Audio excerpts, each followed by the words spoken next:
Minasan konnichiwa.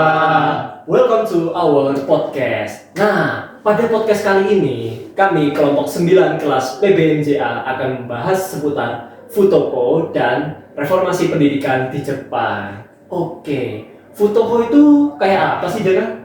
Nah, sebelum kita mengenal lebih dalam apa itu Futoko, alangkah baiknya kita perkenalan dengan kanji Futoko itu sendiri. Nah, Futoko ini terdiri dari 3 kanji, yaitu yang pertama Fu yang ada pada Fubeng yang artinya tidak. Setelah itu To yang ada atau yang disebut dengan Noboru yang artinya naik atau mendaki. Yang terakhir yaitu To yang ada pada Gakko yang artinya mengacu pada sekolah. Nah, istilah tersebut jika dirangkai menjadi satu akan menjadi tidak naik sekolah. Nah, istilah tersebut menggambarkan siswa yang tidak ingin pergi ke sekolah atau menolak pergi ke sekolah. Nah, pada tahun 1980, Futoko ini meningkat pesat di Jepang dan menjadi persoalan nasional di dunia pendidikan.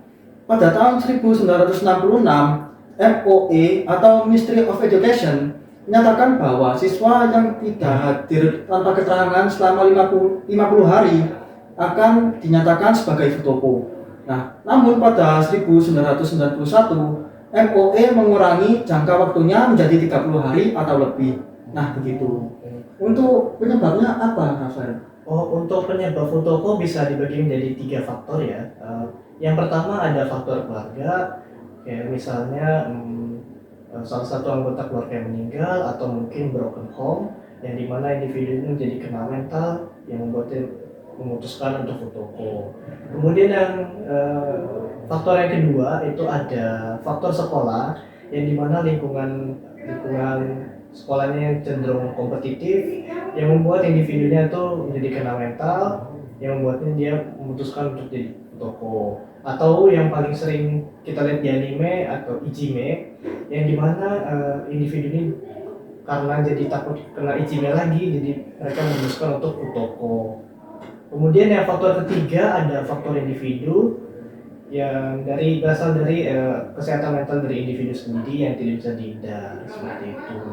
Ya, Futoko ini adalah suatu permasalahan pendidikan di Jepang yang harus diurus oleh pemerintah Jepang sih. Ngomongin pendidikan Jepang, aku jadi penasaran sih tentang pendidikan Jepang. Mungkin Arkana bisa jelaskan mulai dari sejarah dan pendidikan sampai sistem pendidikannya. Oke.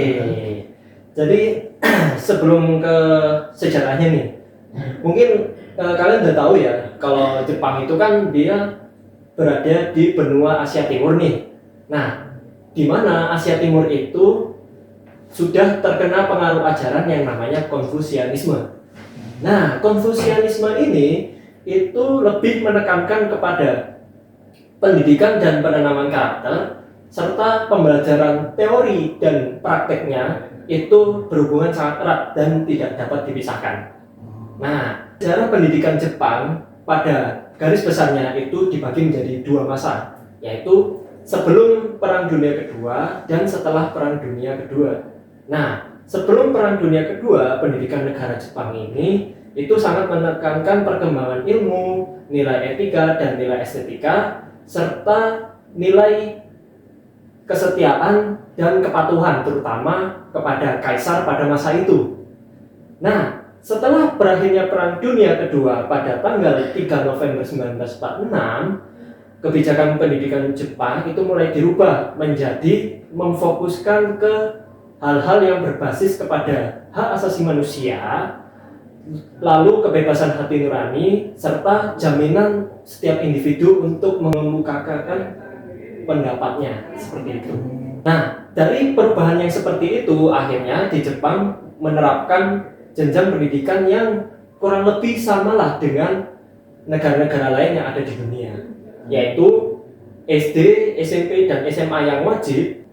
Nah, lalu setelah lulus dari SMA, para pelajar di Jepang itu memiliki kebebasan untuk memilih jenjang lanjutan pendidikan yang sudah ada di pemerintah Jepang itu. Yang pertama itu Senmongakko atau sekolah tinggi kejuruan, yang dimana sekolah ini itu mengajarkan suatu hal atau skill khusus. yang berlangsung selama 3 tahun. Lalu ada Junior College atau Tanki Daigaku yang berlangsung selama 3 tahun juga. Dan yang terakhir yaitu Daigaku atau universitas yang sama seperti kita jalani sekarang ini. Nah, omong-omong setelah pendidikan Jepang nih, kira-kira dampak dari reformasi pendidikan di Jepang ini kayak apa ya, Izan? Dampaknya itu seperti yang pertama, semua murid dapat menjalani sekolah, nggak cuma anak-anak penting aja, jadi juga dari SD, SMP, SMA mendapatkan sekolah, bukan suatu yang istimewa bagi beberapa anak. Terus yang kedua, bahwa mengutamakan pendidikan bagian yang etika dan karakteristik untuk biar mereka itu bisa disiplin, mandiri, bisa kelompok sama memahami yang virtual itu. Nah, tapi itu hal yang positif. Nah, di negatifnya itu ada. Jadi kayak Futoko itu juga kompetitif pendidikan dan juga Ijime itu juga ada. Jadi itu. Oh, gitu ya. Gitu ya. Berarti memang Futoko dan reformasi pendidikan ini saling berhubungan ya teman-teman ya. Iya. Benar-benar. Oke. Jadi ya, ternyata Futoko dan reformasi pendidikan ini menjadi salah satu topik yang penting dan menarik untuk dibahas ya teman-teman ya. Jadi ya begitu saja dari podcast kami pada kali ini. Terima kasih sudah menonton dan mendengarkan. See you next time. Sayonara.